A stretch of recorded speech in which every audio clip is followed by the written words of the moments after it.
राष्ट्रवादी शरद पवार गटाच्या खासदार सुप्रियाताई सुळे यांनी आज इशारा दिलाय सरकारला, जर धनंजय मुंडेंना मंत्रिपद दिलं तर बीडमध्ये उपोषण करणार.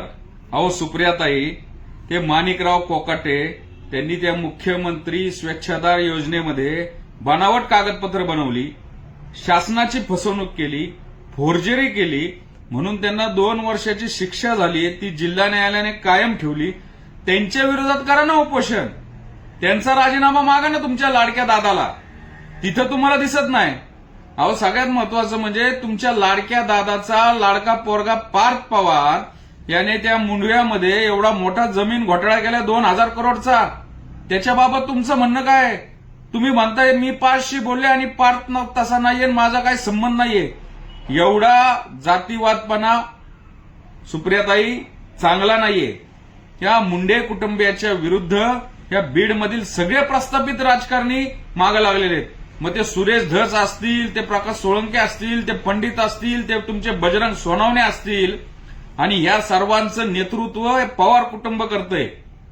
तुम्हाला ओबीसीतल्या एका भटक्या जमातीतल्या एका कुटुंबातले पंकजाताई असतील, धनंजय मुंडे असतील, कुठंतरी तिथं राजकारणामध्ये तुम्हाला ते बघवत नाहीयेत का?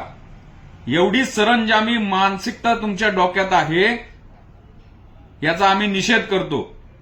सुप्रियाताई, तुम्ही बीडमध्ये उपोषण करायला गेलात, आम्ही त्या बारामतीमध्ये तुमच्या काटेवाडीमध्ये तुमच्या घरासमोर उपोषण करू. आमच्या ओबीसीचे जे नेते त्यांच्यावर मीडिया ट्रायल करून त्यांचा राजीनामा घेतलेला आहे. काय दिवस होता धनंजय मुंडेंचा? कुठल्या आरोपीने त्यांचं नाव घेतलं होतं? हे तुम्ही ज्या सुपाऱ्या दिल्या काही सामाजिक कार्यकर्त्यांना आणि तुमच्या हे सगळे प्रस्थापित समाजातले तुमचे पै पाहुणे ज्या मुंडे कुटुंबाच्या मागे लागले आणि कुठंतरी ओबीसी नेत्यांची राजकीय कारकीर्द संपवायची, हे असले कट कारस्थानं चाललेली आहेत. आणि आता परत तुम्ही तेच करताय. स्थानिक स्वराज्य संस्थांच्या निवडणुका आलेल्या आहेत. ओबीसींना डिवचणं महागात पडेल. धनंजय मुंडेंना विनाकारण त्यात गोवलं गेलंय. विनाकारण मीडिया ट्रायल चालवून त्यांची प्रतिमा मलिन केली. त्यांना राजीनामा द्यायला लावला. तुमच्या भावाचा घ्या ना राजीनामा. पार्थ पवार प्रकरणामध्ये त्या कोकाट्याचा राजीनामा घ्या. त्या आमच्या बिचाऱ्या सामाजिक कार्यकर्ता राम खाडे यांनी त्या सुरेश धसांचे जमिनीचे गैरव्यवहार बाहेर काढले. त्याच्या बाबतीत एक शब्द तुम्ही बोलत नाहीत. त्यामुळं धनंजय मुंडेंच्या पाठीशी महाराष्ट्रातला तमाम ओबीसी कार्यकर्ता, ओबीसी समाज उभा आहे. तुम्ही जर त्यांच्या विरोधात असं कुठं काय उपोषण केलं, आम्ही राज्यामध्ये त्या पवार तुमच्या फॅमिलीच्या विरोधात, तुमच्या पवार कुटुंबाच्या विरोधात अख्ख्या महाराष्ट्रात उपोषण करू. घ्या ना पार्थ पवारच्या याच्यासाठी तुम्ही उपोषण करा ना.